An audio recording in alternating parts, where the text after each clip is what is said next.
कल्याण डोंबिवली महानगरपालिकेच्या शास्त्रीनगर रुग्णालयातील महिला डॉक्टर आणि वैद्यकीय कर्मचाऱ्यांना झालेल्या मारहाणीच्या घटनेवर कल्याण लोकसभेचे खासदार डॉक्टर श्रीकांत शिंदे यांनी प्रतिक्रिया दिली आहे। दोषींवर कायदेशीर कारवाई करण्यात आली आहे। कुणालाही पाठीशी घालण्याचं काम आम्ही करणार नाही।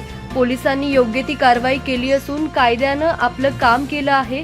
डॉक्टरांवरील हल्ला अजिबात खपवून घेतला जाणार नाही असं खासदार डॉक्टर श्रीकांत शिंदे म्हणाले। उल्हासनगरमध्ये कामगार हॉस्पिटलच्या पाहणीसाठी खासदार डॉक्टर श्रीकांत शिंदे हे राज्याचे आरोग्य मंत्री प्रकाश आंबेडकर यांच्यासह आले होते।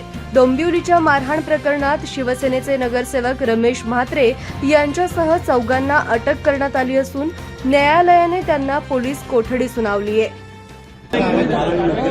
कारवाई जी आहे ही दोषींवरती झालेली आहे। कोणालाही पाठीशी जे आहे घालण्याचं काम केलेलं नाही। इकडे कायद्याने त्याचं काम केलेलं आहे। पोलिसांनी त्यांचं काम जे आहे ते केलेलं आहे त्या ठिकाणी, आणि तुम्हाला माहिती आहे की पोलीस कस्टडी देखील त्या ठिकाणी मिळालेली आहे।